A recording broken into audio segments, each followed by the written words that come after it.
I've been told that you, the audience, may go to sleep if you want to, or if I put you to sleep. But I'm not allowed to go to sleep, and the computer is not allowed to go to sleep. David, ladies and gentlemen, throughout the day I felt I'm a double interloper. Listening to the conversation, as you might guess by my name, I'm not a Christian. And I have a feeling I might be the only professor in the group. That said, like Henry VIII said to each one of his 6 wives, I promise not to keep you long. I am an equal opportunity offender. I'm happy to offend everyone and anyone, regardless of religion, gender, race, whatever.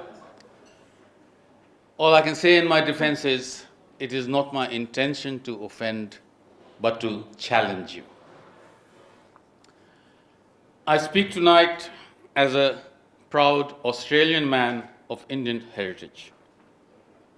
I pay my respects to the Aboriginal communities that have lived here since Dreamtime, to the pioneers who established modern Australia as a stable and prosperous democracy, and to the visionary leaders who strove tirelessly to create a society that grants equal citizenship to everyone in a vibrant, multicultural country. I seek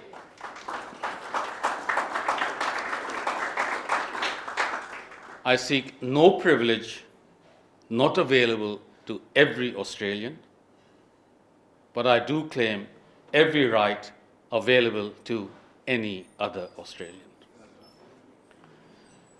Toby Young, who was mentioned, I think, by John earlier, founder of the Free Speech Union and a friend, holds the pink conquistadors may not be in office, but they are very much in power and populate most civic, political, corporate, media, and sporting institutions in the professional managerial ranks.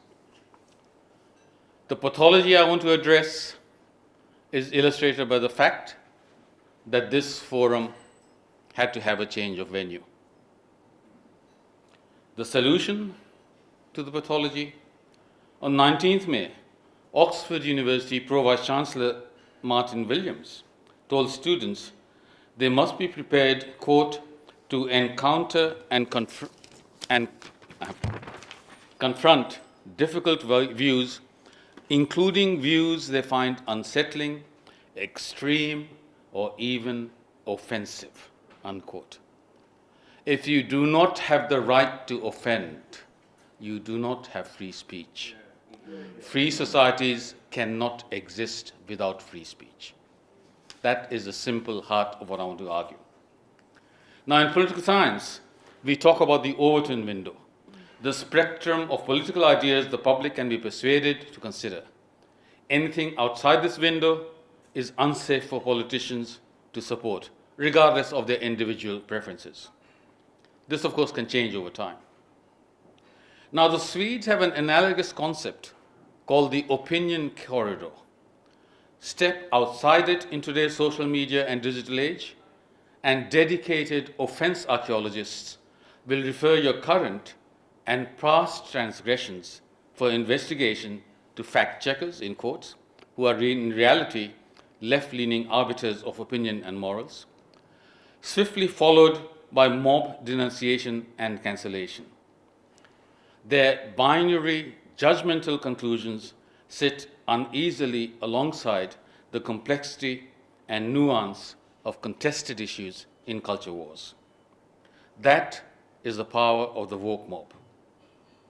Merriam-Webster Dictionary defines woke as aware of and actively attentive to important societal facts and issues, especially issues of racial and social justice.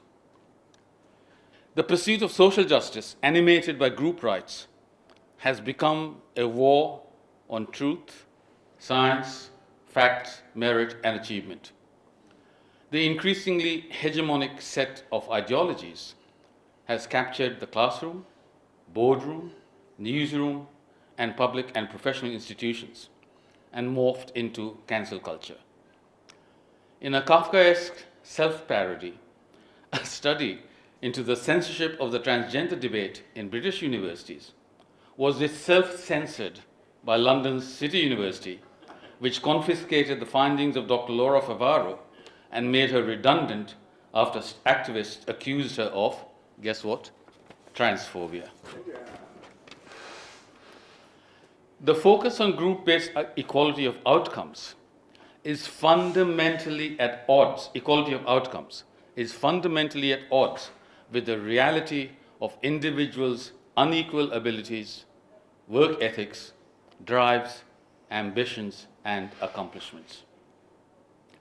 Criticism, ridicule, sarcasm, an alternative point of view to the orthodoxy, all can be interpreted by someone, somewhere, on some occasion as microaggression, hate speech, making them feel unsafe, etc. As Rowan Atkinson, Mr. Bean, no less, said, we live in a creeping culture of censoriousness that, with a reasonable and well-intentioned ambition to contain obnoxious elements in our society, has created a society of an extraordinarily authoritarian and controlling nature, unquote. Underlying prejudices, injustices, resentments, bigotry are not addressed by arresting and cancelling people, but by being confronted with evidence, data, and logic. Just as with many infectious diseases, immunity to germs, including coronavirus, is built up with exposure to them. Now, the word woke has roots in African American sensibility to denote a state of enlightenment on systemic privilege and oppression and the power structures pervading every aspect of social, political, and economic interactions. But lately it's been corrupted into a full spectrum assault on the values of empirical science, rationalism, and objective truth, on the great social progress made under the impact of the Enlightenment that originated in Europe, and the accompanying efflorescence of literary and critical arts that explore the full range of human experience and emotions, some of which have been alluded to in speeches earlier today. Martin Luther King's dream was that people would be judged not by the color of their skin, but by the content of their character. Wokedom turns that on its head.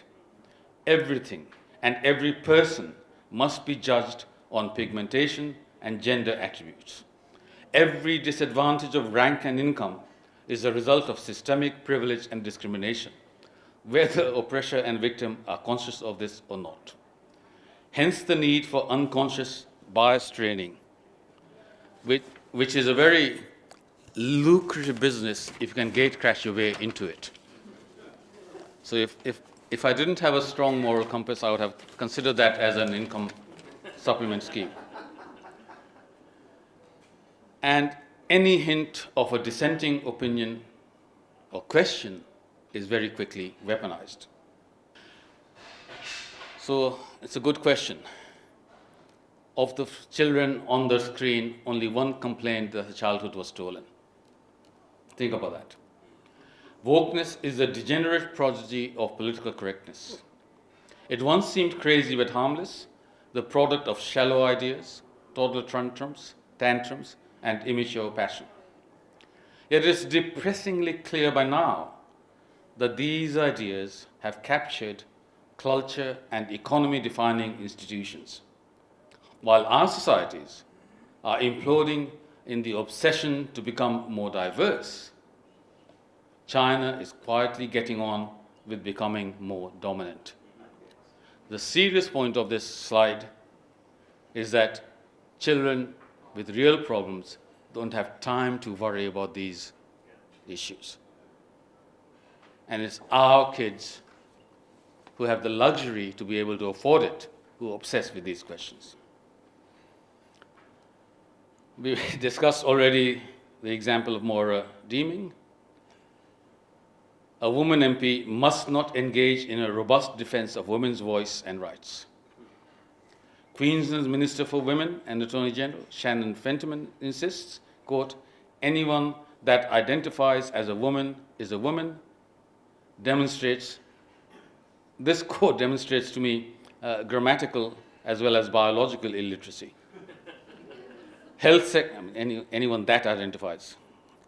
Health Secretary Brendan Murphy holds the definition of a woman to be a contested space. New Zealand Prime Minister Chris Hipkins requires advance notice in order to pre-formulate an answer to this question. Wannabe British Prime Minister Sir Keir Starmer is, shall we say, gender recognition fluid. He has evolved from insisting it's wrong to say only women have a cervix in 2020 to, quote, 99.9% of women haven't got a penis, unquote. This means that there are around 30,000 women walking around in England with a penis dangling between their legs. On 28th March, the WHO's Strategic Advisory Group of Experts issued a revised roadmap for prioritizing the use of COVID vaccines that refers to pregnant persons.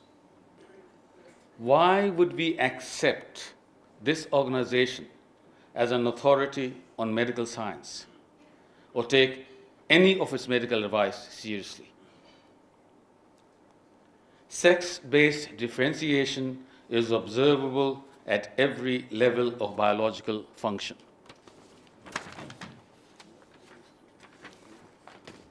If you're female, you have XX chromosomes.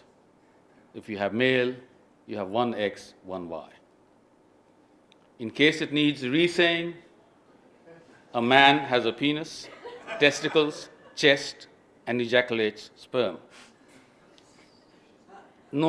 Used to be known as the facts of life. A woman has a vagina, ovaries, eggs, breasts, womb, menstruates during a substantial period of her life, and conceives, gives birth, and breastfeeds, not chest feeds. On average, men and women differ in height, weight, strength, speed, endurance, facial features, even bodily hair. Dare I say it, looking at my head.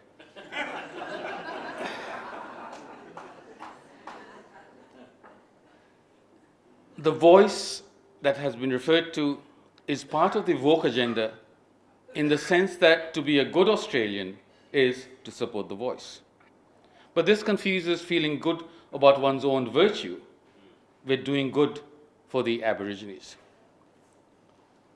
The obverse of sacralization of the voice is to vilify opponents as wicked.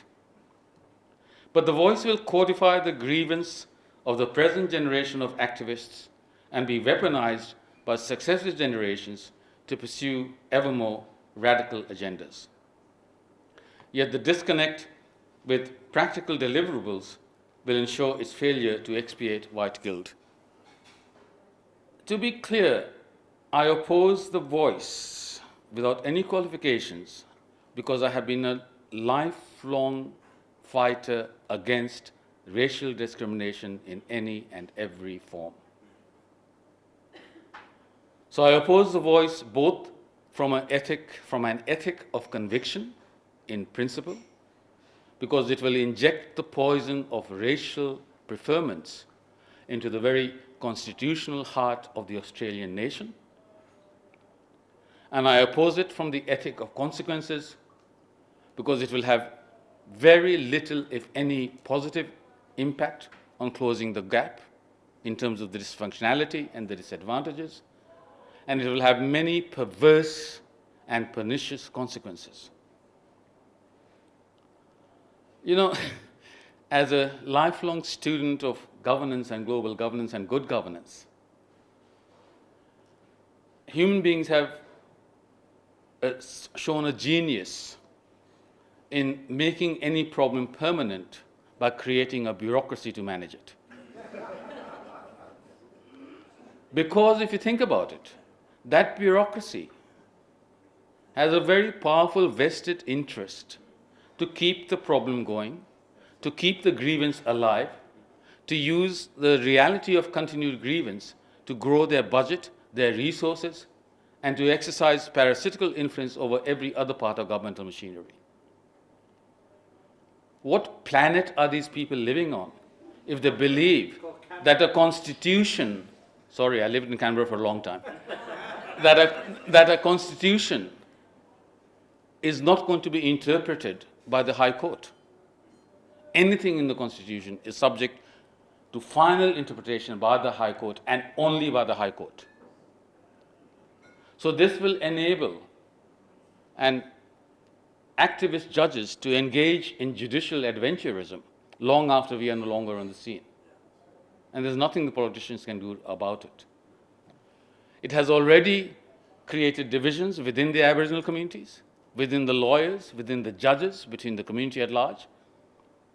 And as David said at the start of the day, the unfortunate result of having introduced the question will be that half the country will be left broken-hearted at the end of it. So I see no advantage and lots of disadvantages.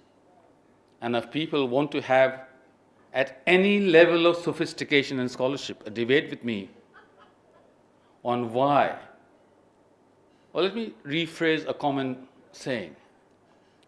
Not every racist will vote yes. Some racists, I'm quite confident, will in fact vote no. But every person who votes yes will in that act be a racist.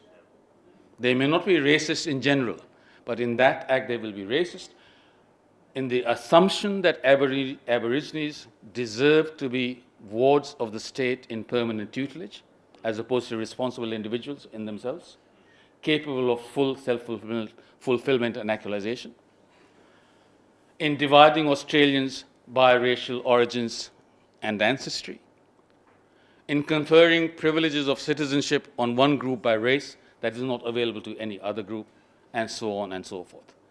And then the practical impact in making legislation and implementation more difficult before, during legislating, and after in implementation.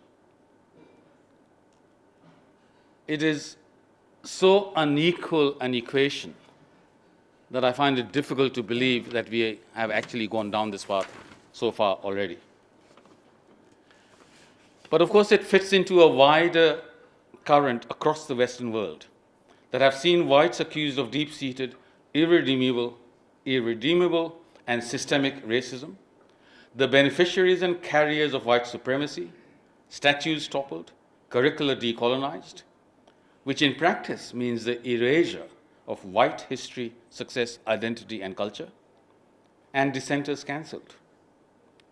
The zeitgeist encourages the romanticization of non-Western cultures and history, and the demonization of everything European. You can praise any culture in the world except Western, but must blame only Western culture for all the world's ills. We are creating a society in which no one is responsible for what he or she himself did, but we are all responsible for what somebody else did decades in the past and centuries in the past. How many school children are being taught to be ashamed of Australia's British heritage for the alleged institutional racism, dispossession, and oppression, even though guilt is not inheritable? Weaponizing the therapy language of safe spaces requires turning non-Caucasian populations and whites into permanent victims and oppressors. In an important speech in Parliament in May, which hasn't received the recognition it deserves, in my view, Peter Dutton spoke glowingly of, quote, a success story like ours, one of Indigenous heritage, of British inheritance, and of migration and multicultural success. Three threads woven together brilliantly and harmoniously, unquote. Recall the brouhaha last November over an innocent question from Lady Susan Hussey, based in curiosity about Ngozi Fulani, whom she met at a reception hosted by Queen Camilla. Fulani, a British citizen with parents from the Caribbean, wore flamboyant African clothing, headgear, and necklace, yet took performative offense at being asked where she was from. The horror. On my return from Tokyo, the same week as Dutton's speech, I took a private car to go home from Brisbane Airport to Ocean Shores in Byronshire. My driver, by name, was obviously Turkish, by appearance looked from that part of the world. So I asked him where he was from. He was of similar age. My question led to an extended and very rewarding conversation about our respective origins, the diaspora spread of our siblings and their children, the location and occupation of our own children, the number of grandchildren, and our hopes for their future in this wonderful land of equal opportunity. Contrast that with the story in The Australian, still in the same week, by Seya Al-Zaidi, a journalist in Sydney, about a British Asian woman. She berated an immigrant taxi driver for asking where she was from, uploaded her interaction to TikTok, thereby putting the poor man's livelihood at risk, and complained about feeling incredibly, unquote, quote, unsafe. Attributing racist malice to a curiosity-based conversation starter is evidence of just how an offense-seeking attitude poisons the well of social harmony in a truly multi-ethnic country whose prime minister, let me remind you, is a Hindu of Indian descent. If you're determined to find offense, you will find it in every conversation, in every event. Spare me. Now, several people today have mentioned the importance of language. I want to dwell on that by putting in quotes, her penis. Whoever controls the language controls the narrative. I ask, we have been normalized into going along with this phrasing. I want to ask you the question, what does it mean? Does it refer to the first inhabitants? Does it refer to anyone born here? What then happens to a sixth generation South Australian of Irish descent? Is she indigenous Irish but not indigenous Australian? Conversely, does an Australian Aborigine born in Ireland of ancestors who went there 6 generations ago remain an indigenous Australian but not indigenous Irish? What does that really mean? I object to that usage for that reason. Because whoever gets to be gatekeeper to this question gets to determine the allocation of power and resources dedicated to Aboriginal communities. Where's the next one? And we are told to be civil and respectful. Well, there's a smattering of quotations from Mr. Noel Pearson. The UK Ministry of Justice has decreed that convicted criminals must not be called convicts. Instead, they are, quote, persons of lived experience. Meanwhile, pedophiles are now, quote, minor attracted persons, unquote. God help us. I say that as an atheist. Another manifestation is censorship. With the word censor itself changed to sensitivity reader, when failed writers are rewriting some of the most successful writers in history, from Enid Blyton and Roald Dahl to Agatha Christie and P.G. Wodehouse. I grew up with these authors. I loved them. All my contemporaries in India loved them. Please leave them alone. You don't like them, read something else. Go and read your rubbish claptrap. Leave my favorite authors to me. Exclusionary, intolerance of different views and full of hate are the people who say they are inclusive, tolerant, and full of love. If you disagree with me, you are my enemy and have no rights. You've got that next one? Next one? Okay, leave it there.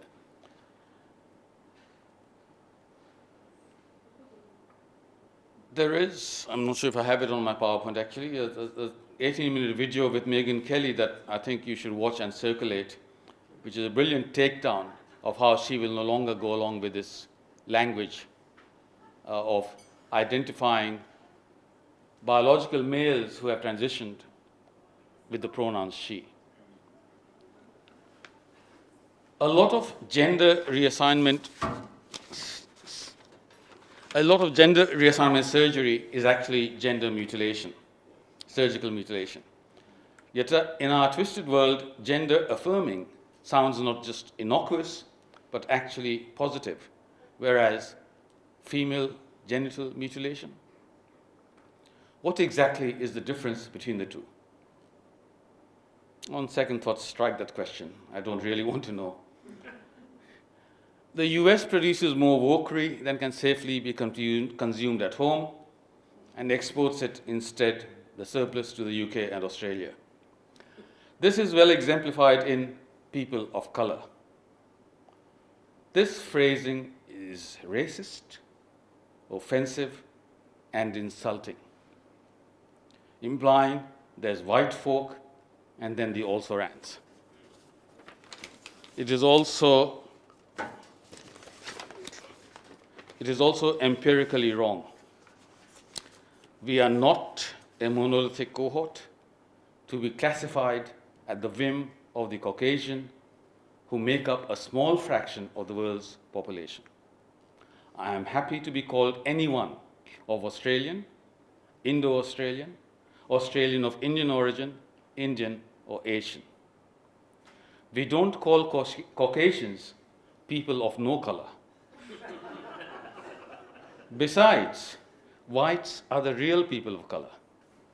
Pink when born, red when sunburnt, blue when cold, purple when bruised, gray when dead, and supposedly yellow with fear and green with envy. And you lot want to call me a person of color? Now, biological reality versus trans ideology. Who among the icons of the movement's pioneers would have believed that in the 2020s, feminists would be fighting over the right to call themselves women? The anti-scientific push has taken such a turn that those who insist biology trumps ideology get punished. Speaking biological truth to gender power is hate speech. Pride is fascism with a rainbow flag. The best response to such rubbish is, I too was a man trapped inside a woman's body. Then I was born.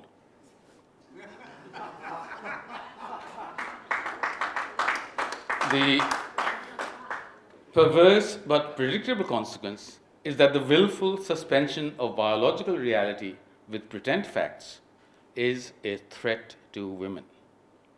That is, women's rights would not be under threat if trans women were honestly described as biologically males and correctly pronounced. Now, there's a neologism for you. Trans women do not have the right to colonize all women's sports and spaces. The war against women's identity, rights, privacy, and dignity is lost once you accept the science fiction of addressing as she or her, a 6'3" bearded man with a functioning male organ, which he will proudly display in a women's power, regardless of how embarrassed, offended, and unsafe the girls and women in there might feel. You remember that incident with the Korean woman and her daughter in a spa in Los Angeles, I think it was, somewhere in California, of course. Even when media reports are critical of such stories, as convicted rapists being housed in female prison wards, they go along with the pretense that the culprit is a she. not to mention the brilliance of the circular logic that reports on the rape in a female hospital ward were false because no men were present in the ward, when CCTV footage showed a trans woman was indeed present. Here's a quote from Joe Bartos. It's a nice thing. In 2016, Dana Rivers, a once fated campaigner for trans rights, brutally murdered a middle-aged lesbian couple and their teenage son in Oakland, California. Last week, so this is in June, after years in custody and countless legal delays, Rivers, formerly known as David Chester Warfield, was finally sentenced to life without parole. And then came a particularly grim twist. This male killer of 2 women was sent to a women-only prison to live out his days. You cannot have a society or constitute a community without shared frames of reference and patterns of action.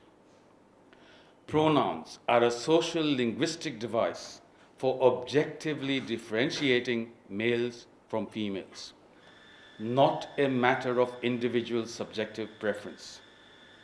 The claim that subjective feeling and self-affirming gender identity must be given legal recognition and protection is an existential threat to women as a legal category and to society itself.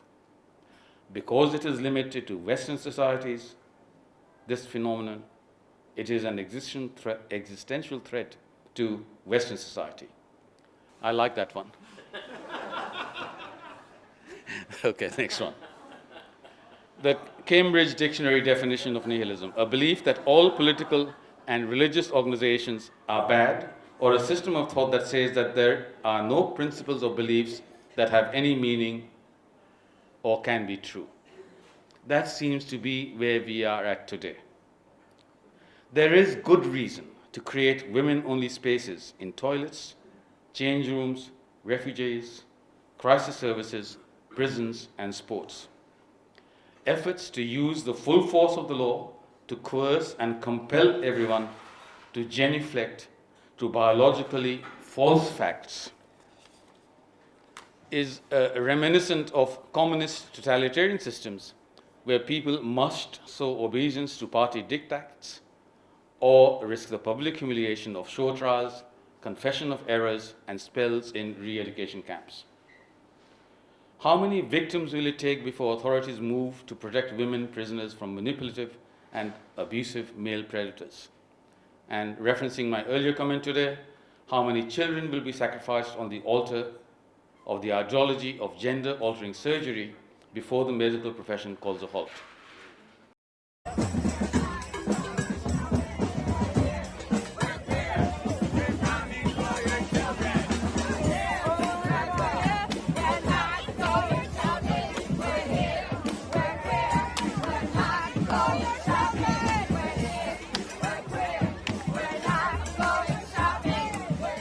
So, we are here, we are queer, we are coming for your children.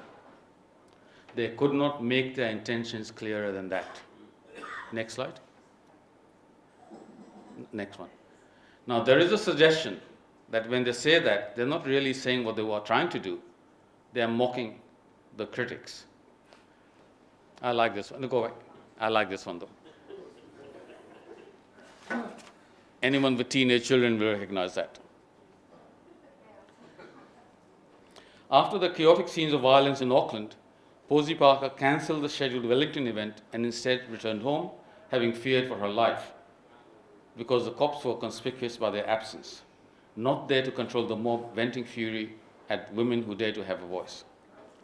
The nation that prides itself on having been the first to give women the vote is now rather more looking like the latest to give women the boot. That's not the ugly face of trans rights activists. That is their true face. To fight for trans feelings is to actively jeopardize the hard-won rights of women. Posey Parker's demand, and it applies very much to more redeeming, let women speak. The trans mob's reply, STFU. Who does John Pursuto side with?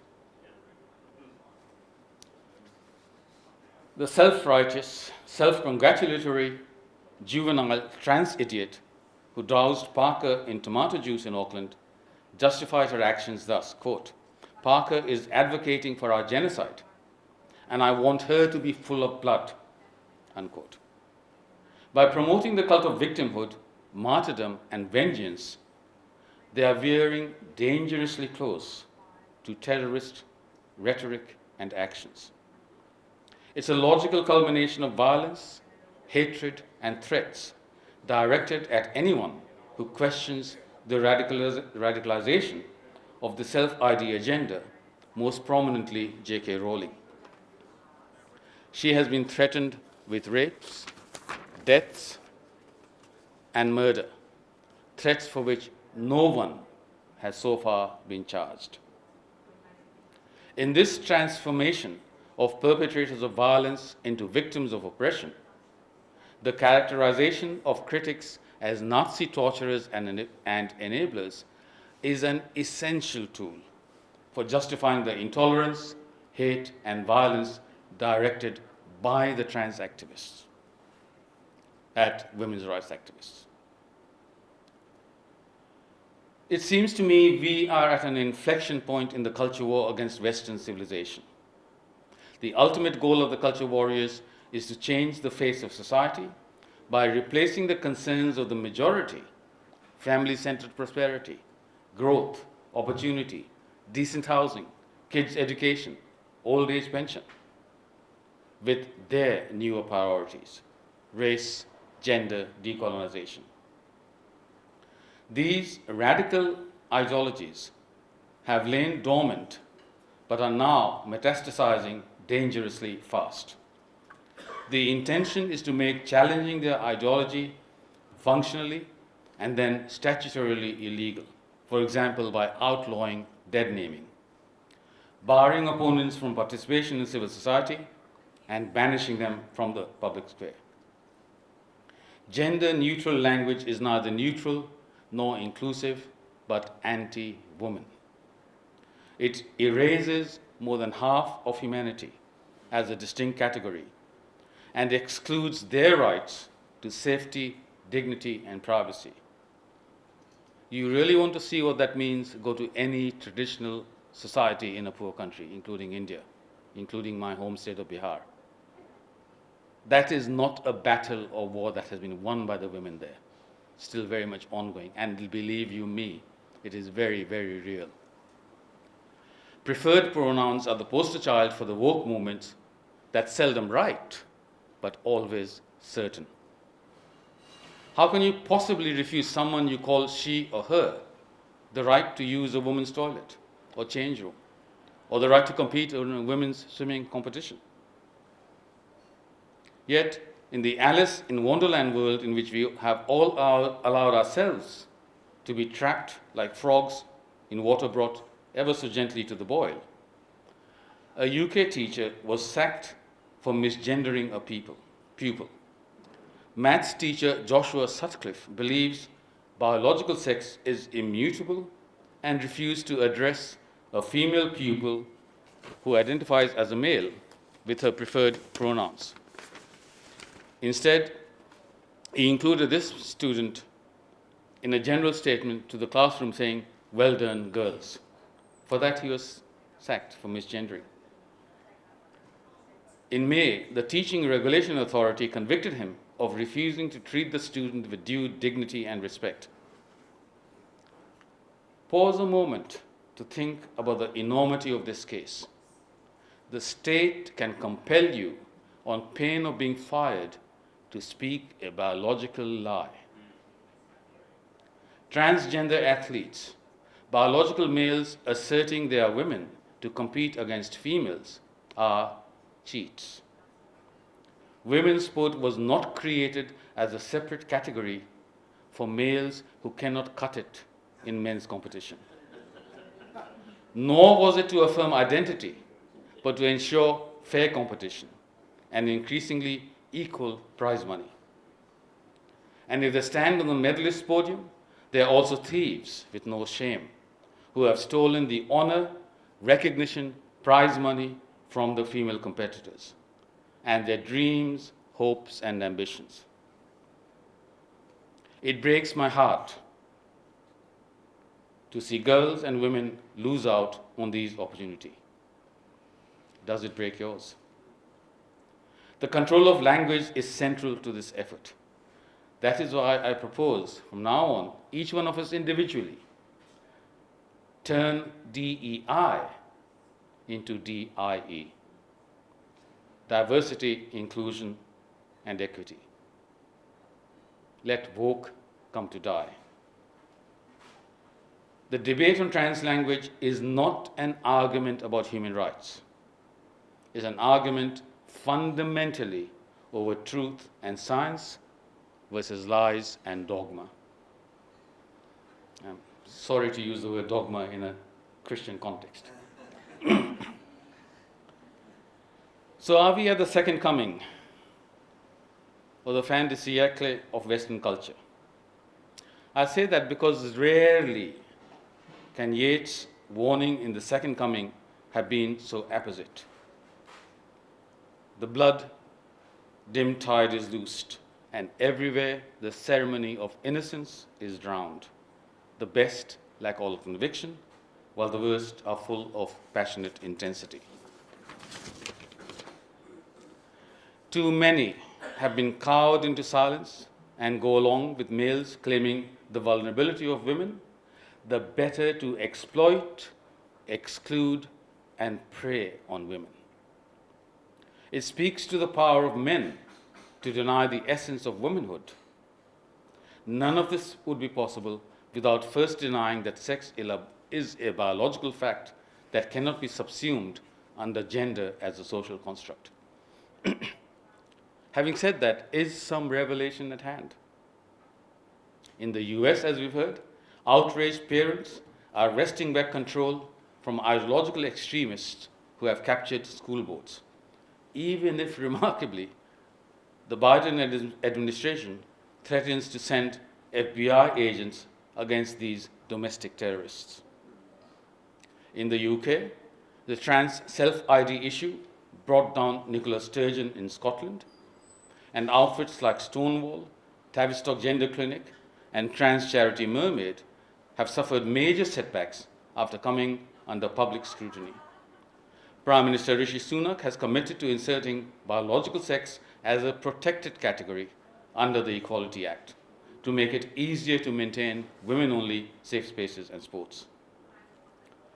On 30th April, some of you may have seen this video, a Starbucks outlet in the UK, at a Starbucks outlet, a trans woman employee is seen in a 56-second video clip berating a middle-aged female customer for being transphobic, refusing to serve her, instead ordering her to leave the store, and assaulting the person who was filming their counter. Starbucks sacked the employee. The encounter is a teachable moment, as the Americans say. The man was aggressive, violent, emotionally unstable. Regardless of how they self-identify, these males have not shed their physical aggression and are quick to use their height, size, and strength to abuse and intimidate women. It's all and only about what they want, rarely about reciprocal consideration, courtesy, and civility. But the prompt sacking of the rude employee is a welcome rarity. So that's the US, that's the UK. Are we in Australia prepared to fight back? Are you prepared to fight back? Thank you.